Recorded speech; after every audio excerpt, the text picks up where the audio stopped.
Thank you so much for joining me. Thank you for having me. I watched the documentary immediately. I watched it all the way through, and this thing will make you believe in the devil. Like, Ooh.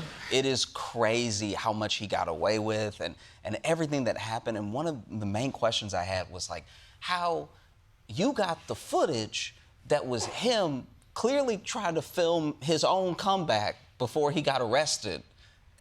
What happened? Yeah, it's really meta, right?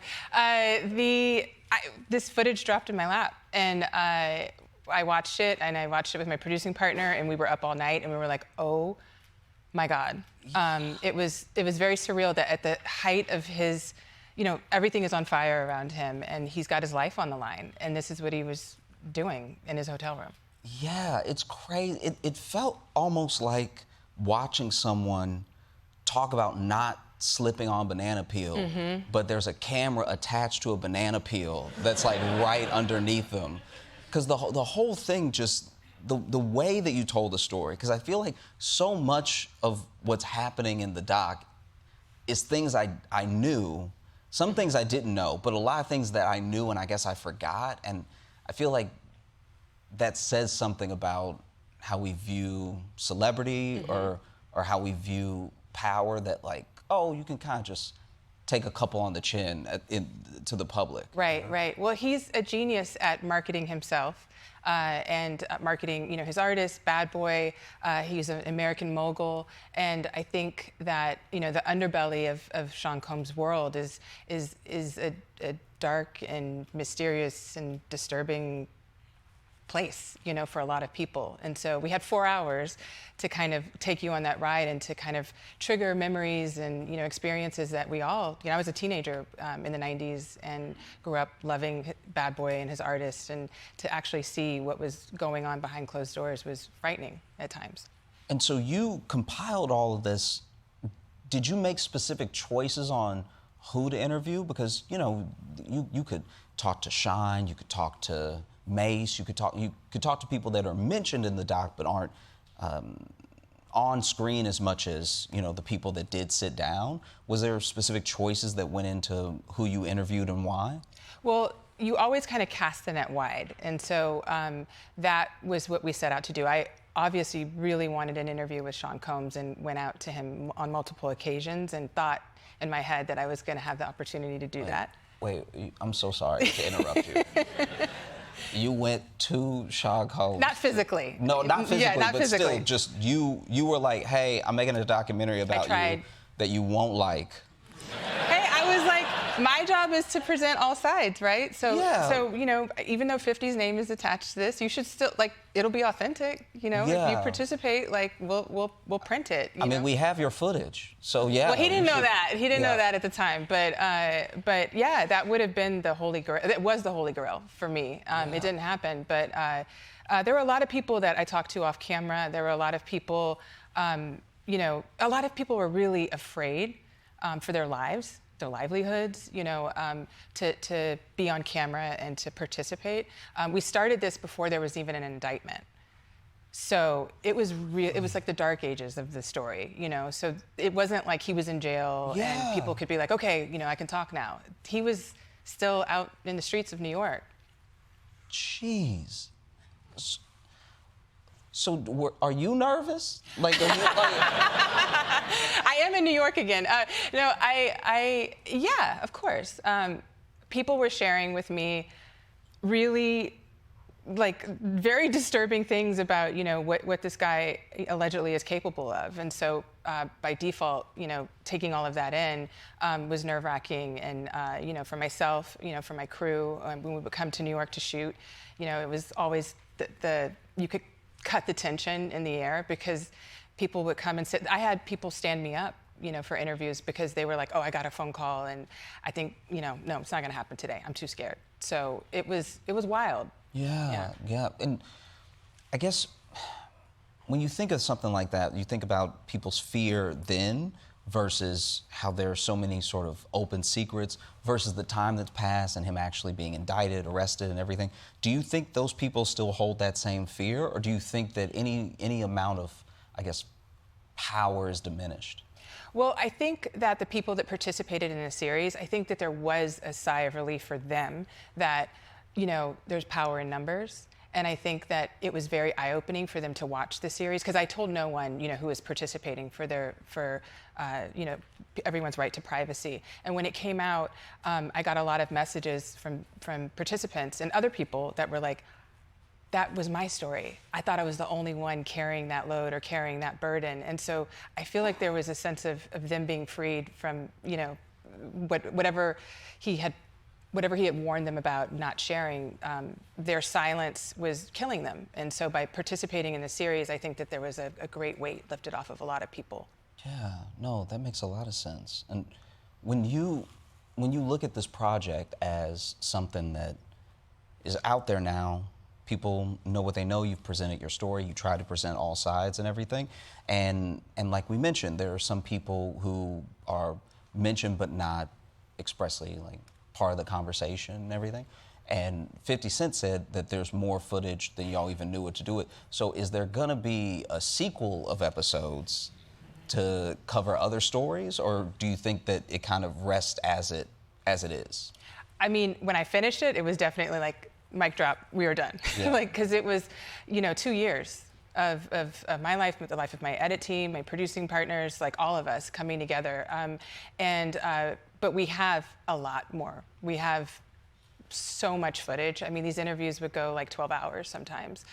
The amount of archival footage that we have is I could honestly say it's like endless. So this was just the tip of the iceberg.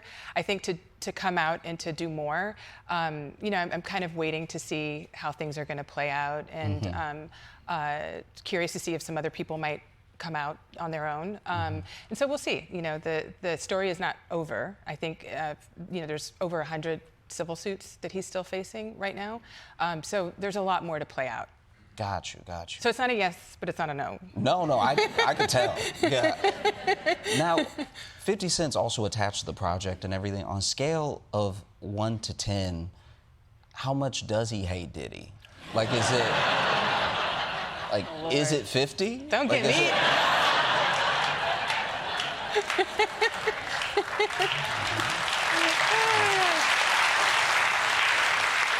Because I just imagine y'all, I don't know how involved he was, but I imagine y'all in the room editing together and him just smiling.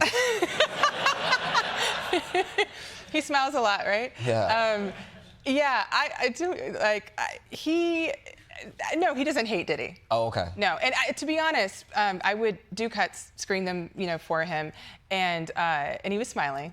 But he would give me feedback about uncovering things that were actually, and talking to people that loved Diddy, and he loved the complexity of the story. That's, what made this partnership, I think, really good. When we sat and talked for the first time before I started, he's a very complex, he thinks about things in a very complex way. He understands the power of nuance. And so we never had conversations where he was like, put more of the bad stuff in, He was like, you're doing an incredible job, you and the team, of showing this other side of him, It was really important to us to keep the story of hip hop in here as well, and to not throw the baby out with the bathwater, so they say, yes. To not cancel the whole culture because of the doings of, allegedly one man. Mm-hmm. I see. That makes sense. And do you think that with what we've learned about Diddy, and you talk about hip hop and not throwing the baby out with the bathwater, but it seems like there is a lot of crossover there. Yeah. And I guess, how do you reconcile trying to hold on to the parts of the culture that you think are about that empowerment for disenfranchised people, or about artistry, about poetry, but then strip it away from the things that I guess most people might know it for, which is the money, or the access to women, or whatever those things are. It seems like he's the best storyteller in hip hop, because for a little while he was everything that the idea of hip hop had become. I think that the goal, I think we have a long way to go. And I think that the goal that I had was just to be able to have conversations like this, because we weren't even really talking about this in the space of hip hop, before. And America went through a Me Too movement. Other industries, went through that. But the hip hop world, and I think, as Black people, like to have this conversation amongst ourselves is crucial and very important. And so I'm just happy that people are talking. The conversations need to continue. The legal system needs to get caught up to be in a better place. There's a lot more work to do, and so this film is not the answer, but it's just it's a call to action. Yeah, that makes sense. That makes a lot of sense. And